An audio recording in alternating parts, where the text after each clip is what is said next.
All right, it feels like it's never going to end. We have so many methods with lists, but like I said, lists have a lot of methods because you can do a lot with them. It seems like a lot right now, but trust me, these are going to become second nature. So hang in there. I have a few more to show you. The next one is called sort. Guess what sort is going to do? If I click run, I get none. But remember, sort sorts the list, as you can imagine, in place. That means it modifies the list. So if I remove this up to here and then do sort or do basket, and I click run, look at that. I get a sorted list where D was moved in front of E. If I add, let's say, X at the beginning here, and I click run, it's going to move the X all the way to the end. It's going to sort the list in place for me. Again, if I hover over, it sees that it's going to not return anything, which is why our print initially didn't work. We had to print our basket, not whatever this produces, which it doesn't produce anything. But what about this one? If we go to built-in functions, I have something called sorted.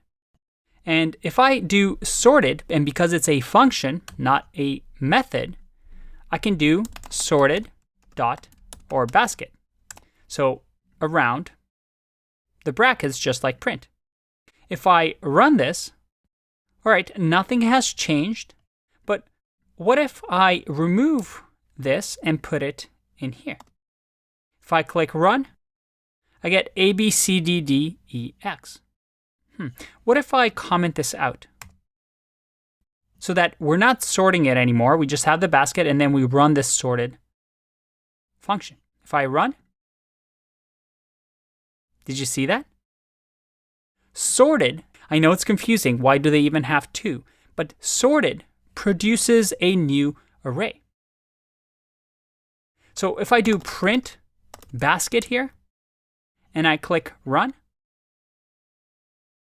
the basket hasn't been modified.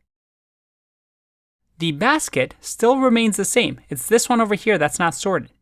Sorted, on the other hand, doesn't modify the basket in place. Instead, it creates a new copy of the basket and sorts it.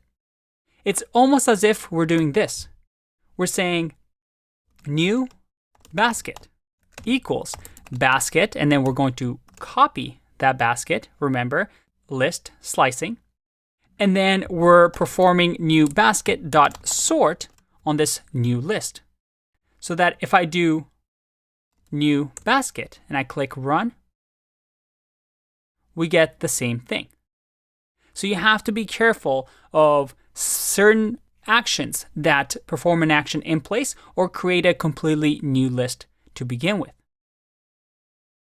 By the way, there's also, instead of this, a dot copy method that we can use. And if I run this, again, we get the same thing. Copy, just as the name suggests, copy the list for us and returns for us a new list. All right, one last one, and that is basket dot reverse. What do you think this does based on the name? Well, if I check out the basket here and click run, is that what you expected? It reverses the basket in place. But notice that it's not like sort. It's not sorting. It's simply switching all the indexes into opposite sides. So D is now index of 0, E is now index of 1, index of 2, 3, so on and so forth. So you can see here that it doesn't actually sort it. Instead, what we might want to do is sort first, then reverse, and if we click run, we have a sorted, reversed basket.